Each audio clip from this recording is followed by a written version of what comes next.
Welcome, welcome, welcome to the hour. This is Dr. Nicole Price, and I am here tonight with Dr. Ian A. Roberts. I am so excited to have him here tonight. Just so you know, Dr. Roberts is the Chief Thought Partner at Lively Paradox. And as you come in, it'd be helpful to us if you could let us know where you are in the world and where you're checking in from. What I'm most excited about is that Dr. Roberts has worked alongside me as an author. He has served as a leadership development expert, specifically in the topic of culturally responsive leadership.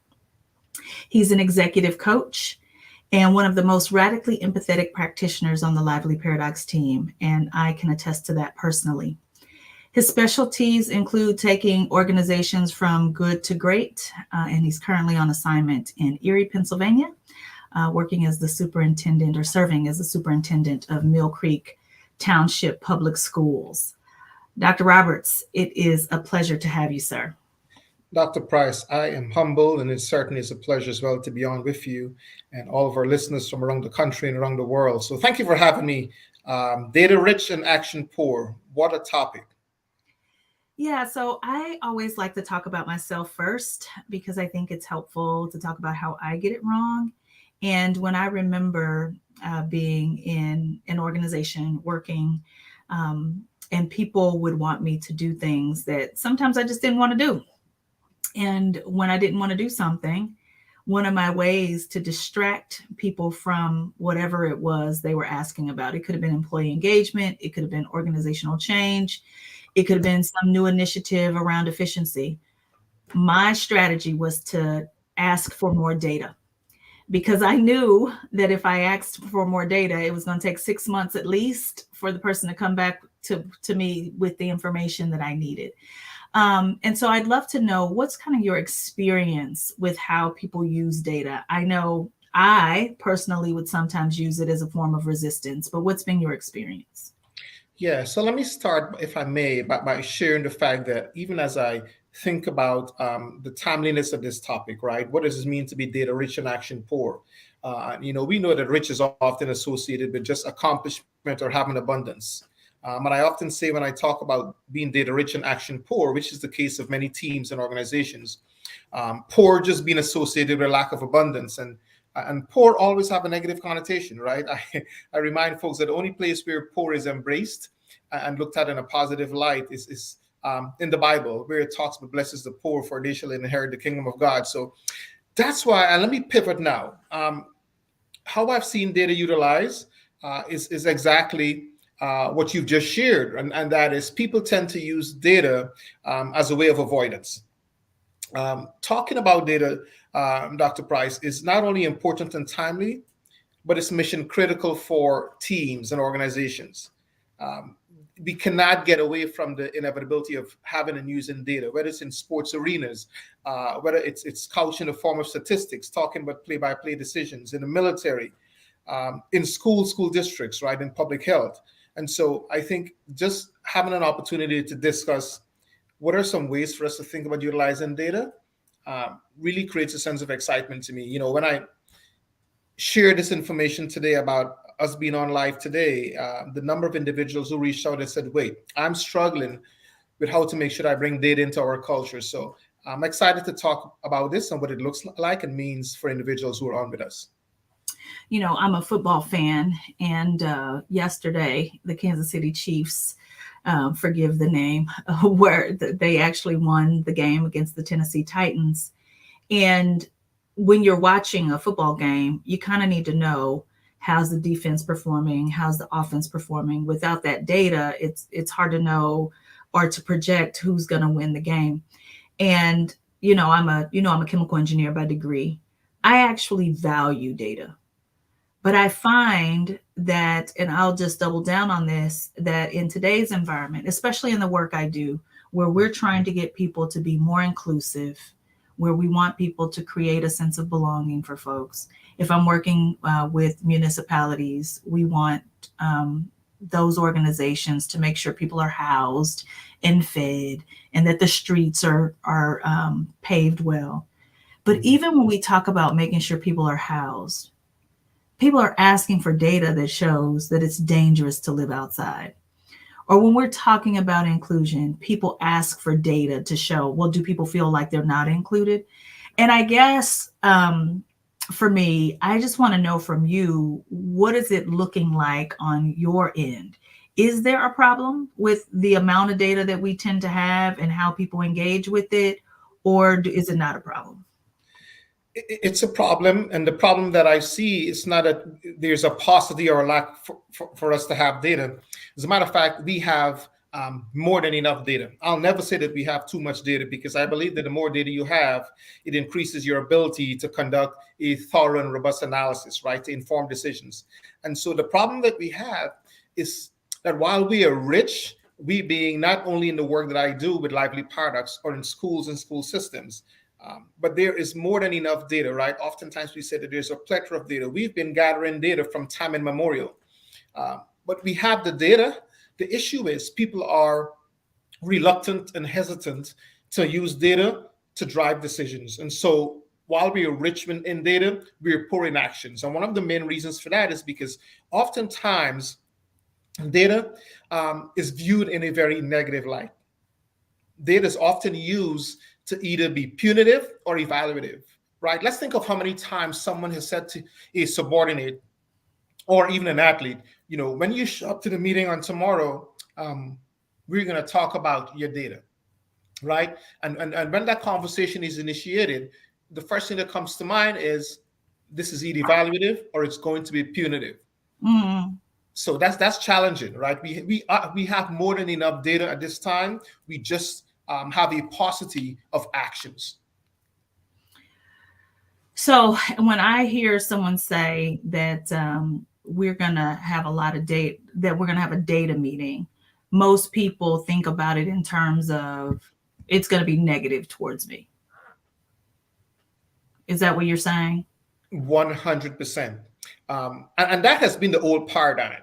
There are practices now, and certainly I can speak to the practice that we have embarked upon here in Erie, and that is we make sure that we are having some intentionality around creating a culture that embraces data, right? So it's a process of shared accountability, and hopefully before we get off of our time together today, we'll be able to talk about, and I can respond to what are some of those really critical and salient points that we've implemented to make sure that data is not viewed negatively, but people can embrace it and uplift themselves by looking at data in a positive light.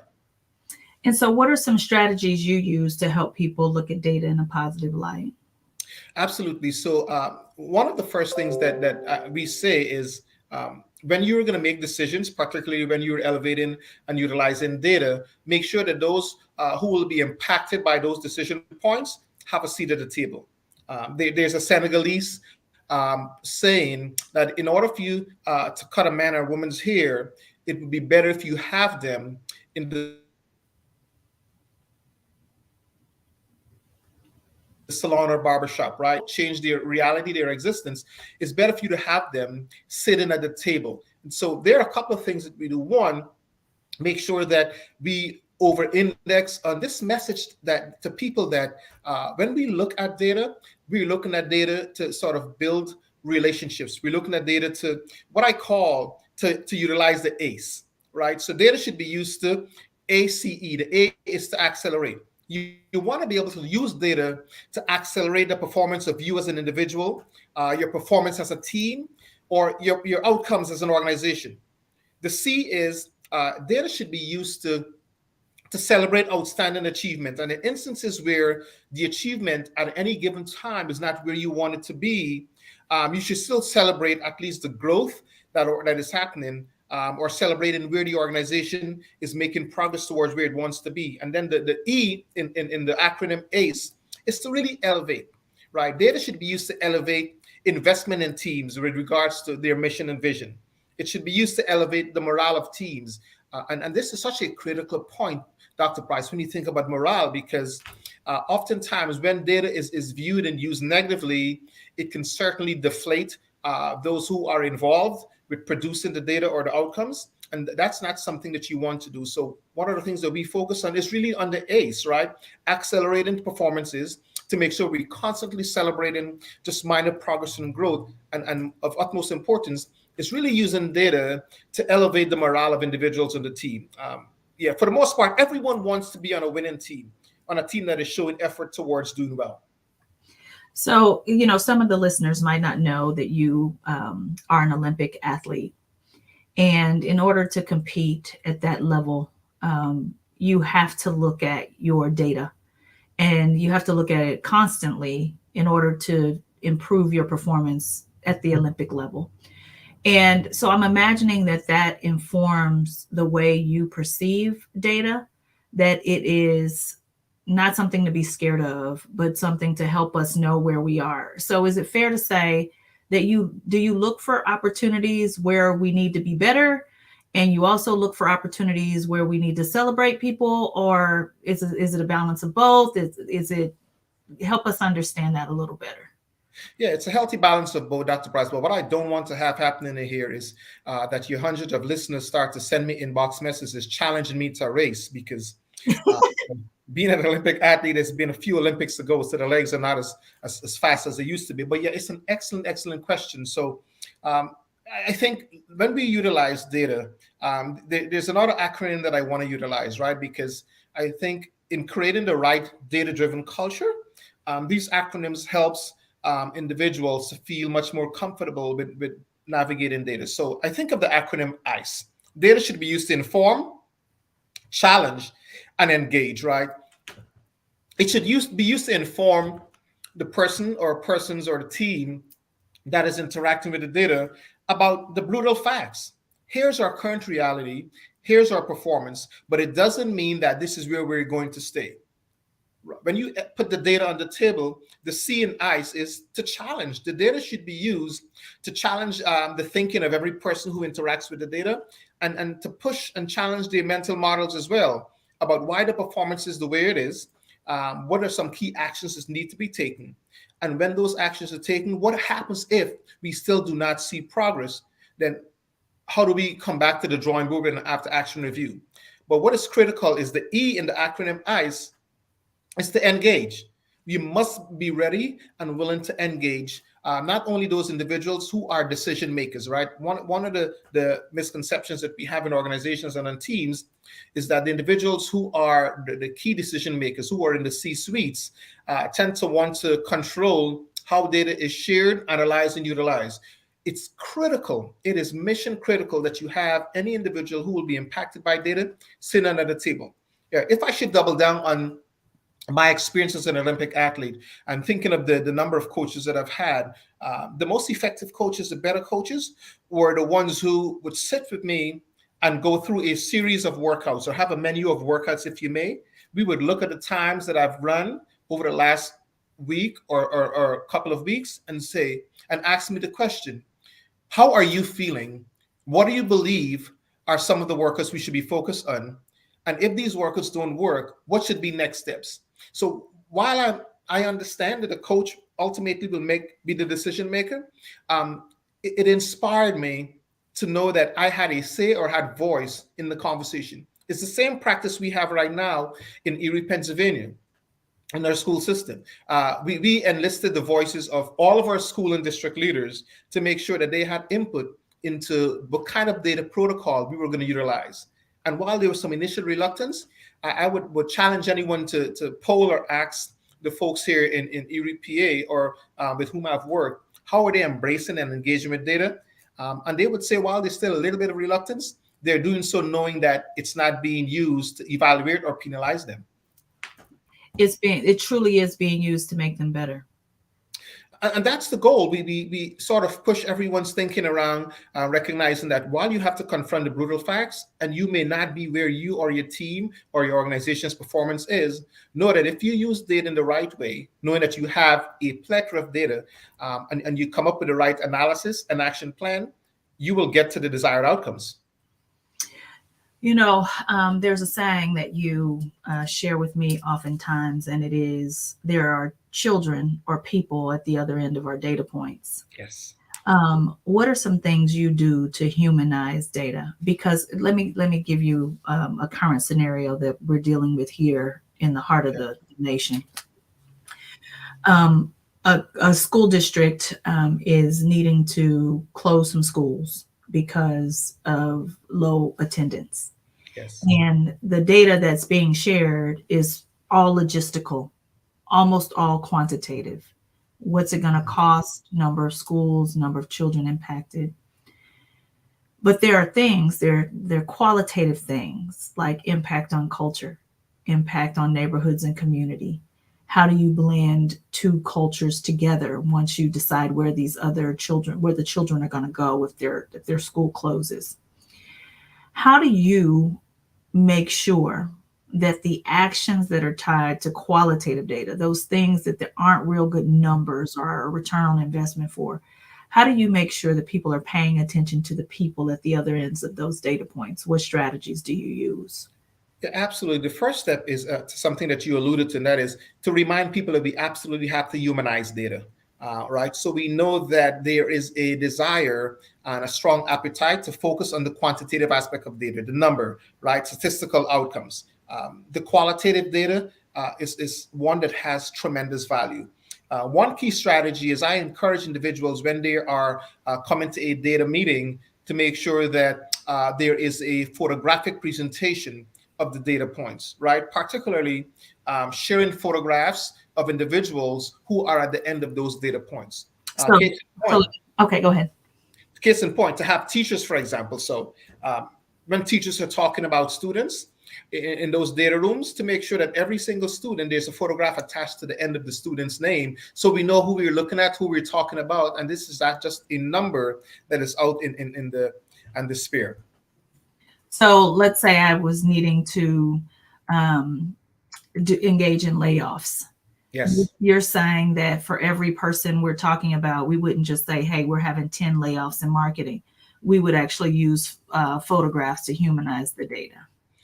100%. And so ultimately, Dr. Price, because of the organizations, since we're using this example of layoffs, the organization's financial and fiscal position, the layoffs may be inevitable.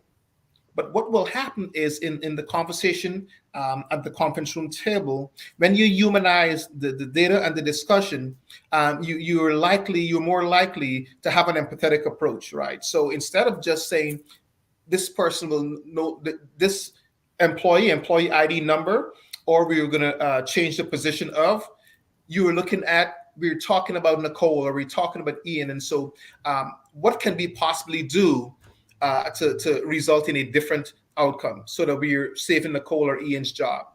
Is there an opportunity for us to create a reference or have a recommendation for another organization? Historically, we've always thought about data and data conversations and data step back meetings as an outcome that only focuses on the quantitative measures, because that's where people were receiving either bonuses, that's how they were judged. But once we start to embrace the value of qualitative data, who's at the end of each data point, what have their experiences been, how have they contributed to this team or organization, then we start to make much more thoughtful and empathetic decisions. So how did that makes sense when we're talking about 5, 10 people. Yes. What if we are Twitter and we are going to engage in layoffs and it's going to impact thousands of people? How do you humanize data when it starts to be big data like that, and or it might be hundreds of people impacted? How do you humanize it? Yeah, so the same effort and energy that, as an organization leader, you've put into humanizing the data when the outcomes are favorable to you. So since we're using Twitter as an example, and this is certainly a current hot topic, while it's under very different leadership, right? When Twitter's stocks were essentially among some of the highest on Wall Street, rest assured that the individuals who were sort of inspiring the stocks to be that high, their names were known to members of the executive team, right? Their names were known in the C-suite, because whenever there's a benefit to the team or organization, then there's more of an inclination to humanize the data. Whenever there's a perception that there's no benefit, then we tend to move away from qualitative data and we only focus on the numbers. Yeah, so when there's something in it for us, then we'll focus on the qualitative. Then we want to talk about how people think, feel, and believe, how they've been impacted. But when the outcome is negative, that's when we tend to create separation and look at things more objectively. Is that what you're saying?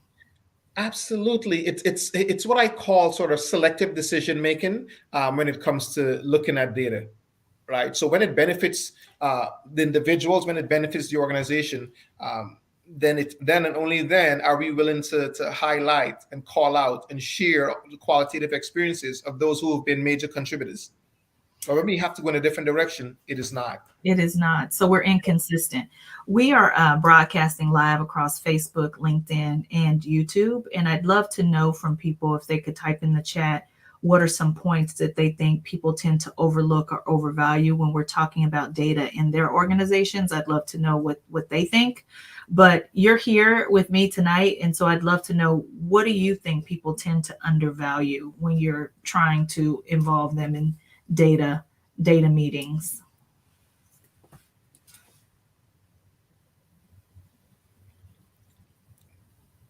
Are we pausing for responses, Doc? Or Well, I was wanting to see. Well, you can tell me what you think. There's some comments coming in, but I haven't seen one yet that's appropriate to put on screen. So while we're waiting for that, tell me what you've seen people overlook or undervalue. Yeah, people tend to overlook and undervalue, and not to sort of double down on what we share the qualitative aspects of data, but people tend to undervalue the importance of creating sort of norms, or what I call agreements, right, that will guide the time that you spend discussing data. So case in point, before we have any data conversation, I'm out here in Erie, Pennsylvania, in the school district where I'm on assignment as a superintendent. There are 5 community agreements that we always use to kick off our time together. And essentially, these are the norms that will dictate and drive how we spend our time talking about data.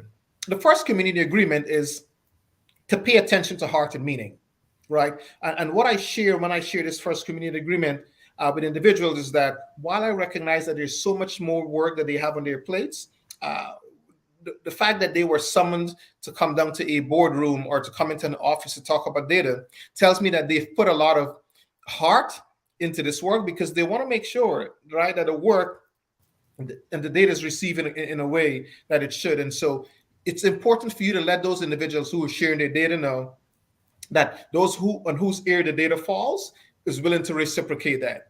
The second community agreement that I often share is that to make sure individuals understand that we will remain committed to interrogating every aspect of their data. So interrogating every aspect of their data, but then I always come back and remind those who are listening to the data presentation never to interrogate the individuals, because that's a different kind of party. And so you make it very clear and manage expectations by reminding folks that every aspect of the data that is being shared is subject to be interrogated, right? In a way that we want to analyze, unpack, so that we can move forward with good decision points. The third, and this is such an important one, the third community agreement that I think folks ought to bring into the space when you're talking about data is to show respect for multiple perspectives. Because here's what is important, Dr. Price, and this really connects to the work that you do and the work that we partner around. Everyone has a very different lived experience. And while each of us will sit in the same room and listen to the same data presentation and look at the same sort of statistical outcomes, because of our different lived experiences, how we view, interpret, and receive that data may vary. And so our perspective is different. And so I always encourage folks, show respect for multiple perspectives, not because I interpret what was shared by a particular data point one way means that it's right or wrong. You can share yours, and then let's get to happy medium. The fourth community agreement that I encourage folks to really embrace is what I call the Vegas rules apply, right? Make it very clear very early on that confidentiality is of utmost importance. Because when you can sort of establish a norm or a community agreement that says we are committed to confidentiality, then people are likely to be more vulnerable. They're likely to share that qualitative aspect of the data, which is let's share names, right? And talk about what this making a certain decision that impacts Ian or Nicole, what does it mean for our organization, as opposed to sharing in the data conversation, employee number 56321, right? It's that's part of the prison industry complex. When we're talking about data, let's not refer to people by their employee ID number or the last four digits of their social security number. In data conversations, refer to people by their name, humanize them. That's of critical importance. The fifth community agreement is to make sure that everyone who is a part of those data conversations are equally as participatory, right? We don't need anyone who is sitting in the data meeting to sort of just sit there just as a spectator. We want to make sure that your perspective and your thought and your opinion is valued. What happens is, and I've seen this over a number of years, when you establish community agreements or norms that drives how you plan to spend your time, it puts those who are getting ready to share data, who are getting ready to be vulnerable, it really puts them at ease, and it allows for a much richer time spent. So when I think about the agreements that you have made with your team, what I think is interesting is that what you've done is normalize critical questioning. You allow people to build their capability to handle interrogation. You've worked in the Midwest before. You were here for how long? Yeah, I was in the Midwest for 3 years, three Yeah. enjoyable years. Yeah. So when we consider like Midwest Nice or Southern hospitality, what changes did you feel you needed to make based on the regional culture of the organization you were working in order to make it such that people felt comfortable with the interrogation part? Yeah, so during my time in the Midwest, certainly what I encountered initially was there were instances where people knew that whenever they shared data, they were going to be blamed and judged. Okay. Inevitably, we know this to be true. Regardless of our lived experiences, when we see, hear, or have data shared with us, we have thoughts and ideas about what could have been possible, what should have been possible, and how things can change. And so we had to sort of really continue to build and create a culture where people understand that we were all on the very same team.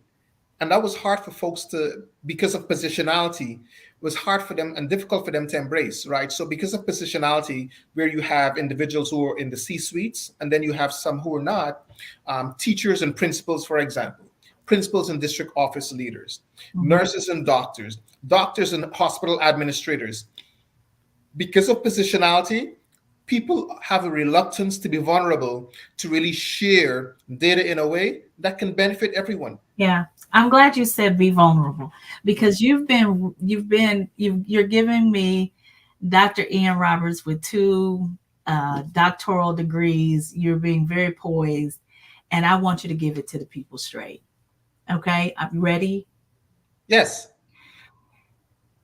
We have data Yes. that tells us exactly what's needed for children to be able to feel like they belong and to do well in schools. We have all the data we need. Would you say we need more?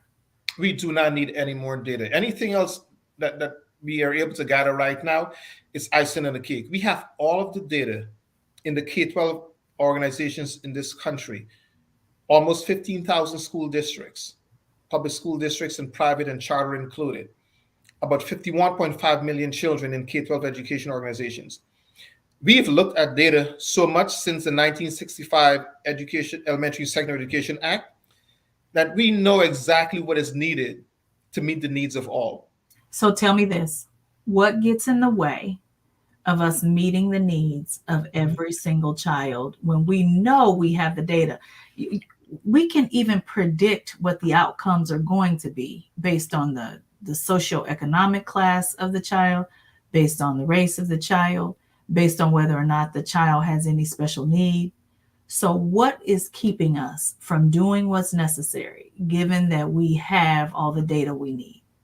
Here are the things that are keeping us. The first is mindset. In many instances in the K-12 arena, we have a mindset that prevents us from having high expectations for all.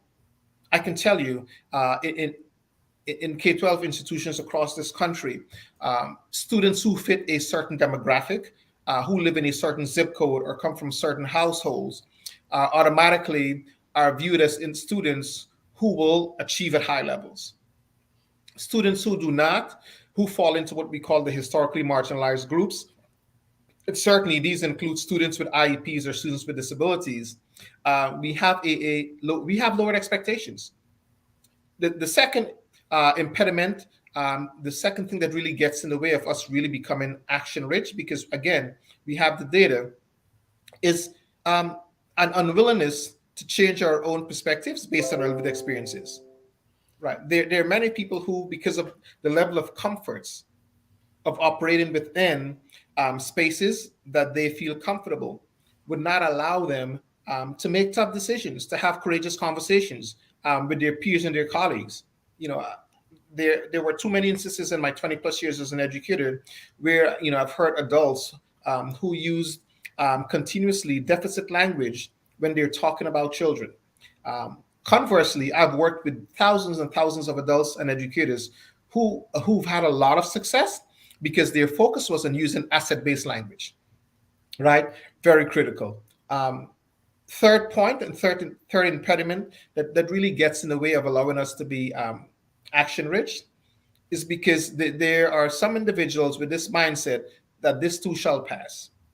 Right. When you bring a new initiative and you're attempting to be innovative and creative and to challenge people's mental models and their current practices, they sit around and they're counting the days, weeks and months when they believe that whoever that individual or team is that is sort of challenging their thinking and bringing a new initiative, it will not last for a long time. Yeah. Yeah. We have a comment from a LinkedIn user. This person says they see similar issues with mergers and acquisitions and the lack of qualitative assessment of cultural differences during those mergers. The actual lived experiences of kids within each community or the employees within each company. Work ethics are different, corporate culture is different. So when they integrate without the qualitative consideration, they tend to fail.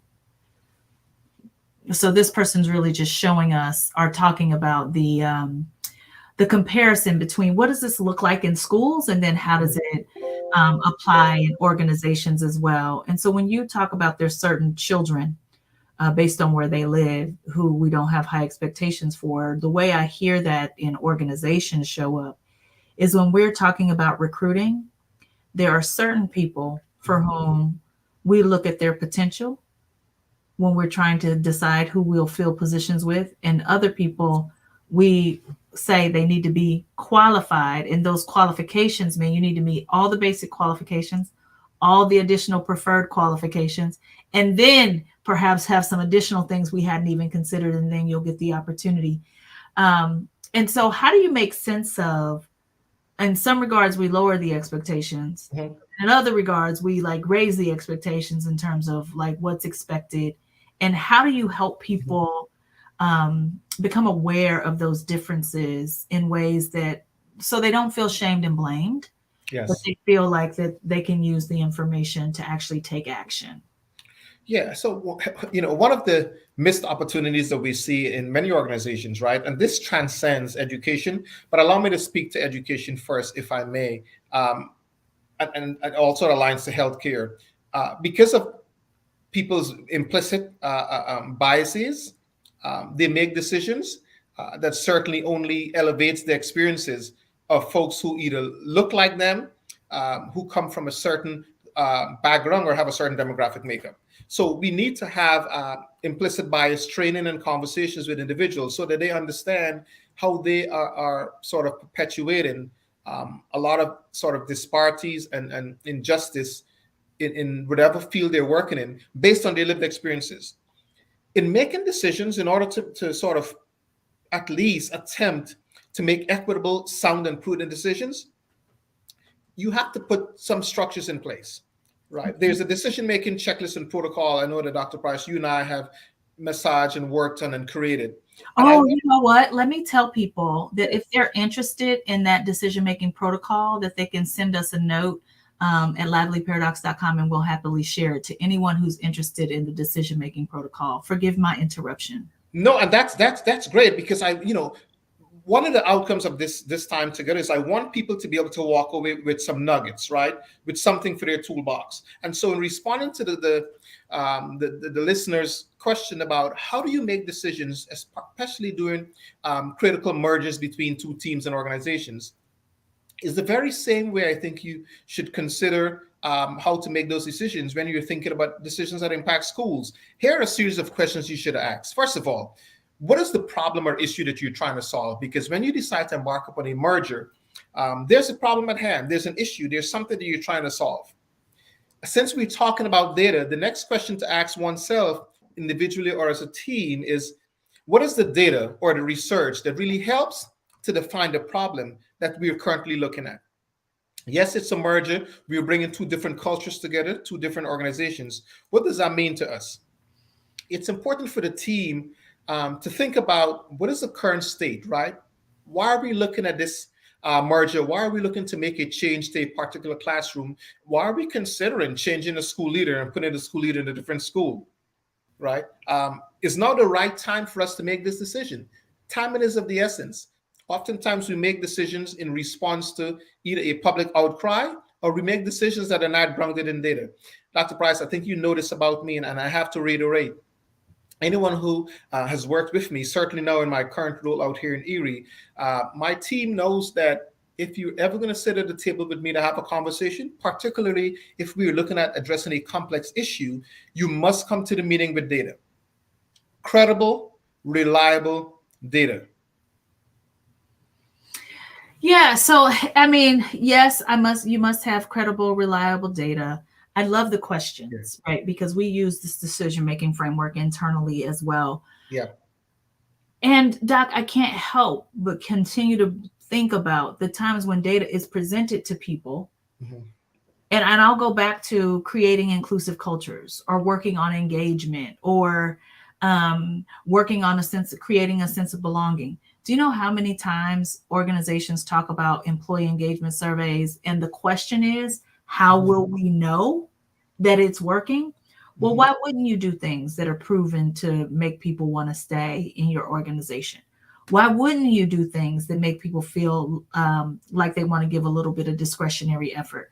And the only way to get at that is to ask employee engagement questions over time and just monitor it.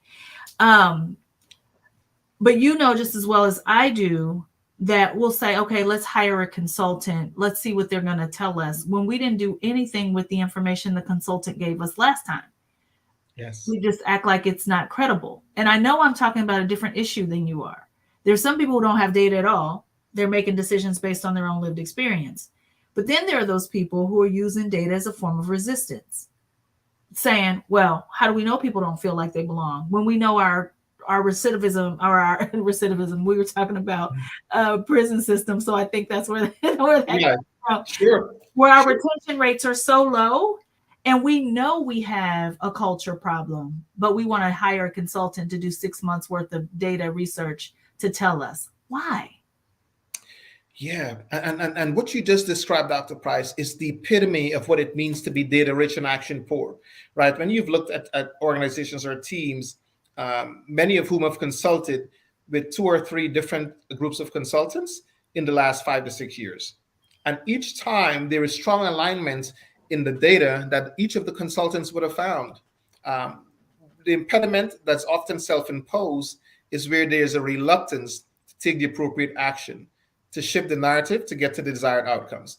I have to speak a little bit more to why this sort of continues to happen in the K-12 education arena, right? There are classrooms and there are schools and there are organizations around this country that are actually comfortable and fine with the fact that there is a disparity in outcomes between and among students based on the zip code in which they live, based on their race, based on their identified sexual orientation.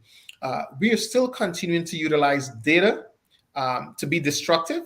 We're utilizing data to perpetuate resistance, and we're utilizing data to maintain the status quo. So let me make sure that I just speak plainly for the people who are listening. If I live in a zip code where my children are getting a better education, the outcomes are better, I can use that to my benefit if there's another zip code where people are not doing as well. And so it's to my benefit to leave it exactly as it is. Absolutely right. And while it's an inaction is also an impediment, Yeah. especially if the inaction comes from those who are in a position of influence and power. Yeah. And I just want to point out that we're talking about schools, but this absolutely happens in all kinds of organizations when there are the hyper, what do we call them? The high potential employees. And those people get all of the professional development, they get specialized time with the C suite level. And I've had someone in an organization say to me once, well, we have limited resources. And so if we have limited resources, how do we choose who needs to be invested in? And my question back was, what leaders deserve not to have professional development? What about the people who report to those leaders? Do they not need leaders who are emotionally intelligent, who are inclusive, who are mission driven, who understand the importance of using some kind of decision making framework? And so at some point, we have to recognize and honor that there's certain things about our culture we need to be able to change. Hey, real quick before we run out of time here, I wanted to share that you and I released a book last year called Dangerous Indifference, and in it we lay out what does it look like. You mentioned the word destructive, so we lay out in this particular book how to be culturally responsive and how to find Yes. when you are being culturally destructive and what that looks like. We've also completely laid out all the details of our culturally responsive coaching model in here for anyone who wants to use it. So I wanted to take a moment to let people know that. And then if you would please, would you just remind people specifically what you wanted them to know about being data rich and action rich? Yeah, absolutely. As a reminder, and again, I cannot help but to reiterate how important and timely it is for us to have this conversation, right? And this discussion point, because many teams, many organizations, and even individuals are continuing to struggle with the fact that they are not necessarily engaging with the appropriate strategic actions to get to their desired outcomes. They're looking for data, but they have the data in most instances. They know exactly what they should be looking at. Where there's pause and hesitation is a level of discomfort with taking action. So again, two acronyms to share. The first is when you're thinking about data, I want you to think about data being used to accomplish ACE, right? Data should be used to accelerate your performance as an individual, the performance of teams, or the performance of an organization. The data should be used to make sure that you are getting to this place where the individuals are inspired and motivated to do more, not necessarily faster, but just to do more. The C is utilize the data to celebrate. Celebrate constantly, celebrate outstanding achievement. And in instances where your achievement is not where you want it to be, either as a person, as a team, or as an organization, still celebrate the growth, right? We tend to see individuals, when they're looking at data, suffer from what we call, Dr. Price, perfection paralysis, right? Mm. Because we're not perfect in terms of our desired outcomes, right? We don't have 100% of our employees meeting all of our goals. We do not have 100% of our students achieving proficiency. Perfection paralysis gets in the place of really celebrating the growth that we're making. And the E, which is to elevate, empower those individuals on your teams, empower yourself if you are a sole proprietorship, right? To elevate sort of your own desire and commitment to continue to not only look at data, but to make decisions that really will get you to achieve the mission and vision that you've set for your team. So ACE is such an important acronym for us to use. It's simplistic, right? Accelerate, celebrate, and continue to elevate your performance when you're looking at data. Mary was saying that with data, we can find growth even when the results aren't perfect. And I know you certainly agree with that. I am excited about the time that we've spent here today. And I think it's important for people to know that if they need help You absolutely are one of our chief thought partners here at Lively Paradox, and you can help us or help whoever is on the line who needs assistance with getting the best out of their teams. You're the perfect person to be able to help do that. And I know you would welcome the opportunities. 100%. I think this idea of hiding one's lamp on the bushel doesn't sit well with me. I have worked with really strong teams. Certainly, with the Lively Paradox team, we have constantly looked at data and created high performance workshops, professional development outcomes, and written a couple of books that serves as a how-to guide, right, to sort of spread these best practices. And here in the work that I'm doing, we've seen and experienced and had tremendous success with creating the right data protocols, using those 5 community agreements that I shared with you, but more importantly, understanding that there's value in both quantitative and qualitative data, and using it to get to the desired outcomes are critical. One last question for you, Yes. Doc. When you go into an organization and people are not comfortable with using data to take action, about how long does it take for you to help them develop a level of comfort? So 2 thoughts. One, it depends on how long you're willing to give to them. You have to make people sort of comfortable with being uncomfortable, right? Data tends to create a level of transparency that many people who have not been utilizing data, people who have been underperforming, data tends to push them in a place of grave discomfort. So in terms of timeline, I usually depend on the size of your organization, but usually it's within the first 60 to 90 days, because time is of the essence. Yeah. First 60 to 90 days is where you start to make the cultural shift. And again, not in a punitive or evaluative manner, but to remind individuals that we are going to utilize data to get to ACE, to accelerate, celebrate, and certainly to elevate every person's performance. Well, you certainly are pushing us, because I know some people will mull over some data for 6 months and not take one action step. So you said in the first 60 to 90 days, we should be ready to accelerate how we're engaging with data and taking some action. Absolutely. And Doc, and if you think that that's a fast timeline, within the first 30 days, I make it very, very clear, and you all should too, to individuals, that whenever we are going to convene to have a meeting or a conversation, unless we are at happy hour, all of those meetings should be grounded and anchored in data. In data. 100% of the time. Well, I tell you what, this has been helpful to me tonight as well, because sometimes I take my eye off the ball, even though in my seminal assignments as an engineer, visual management was all around us. We knew exactly what was happening every minute of the day, every day, who was responsible for what and by when. And if it's kind of like deciding that you want your weight to go up or down. Either way, you got to get on the scale sometimes to check it. If you don't, it's going to be hard to know if you're making progress, or you got to have clothes that you try on to let you know. So, Doc, I'm so grateful for your time here today. I want to end with my favorite quote of yours, which is that there are children at the end of our data points. Thank you all so much. Have a good night.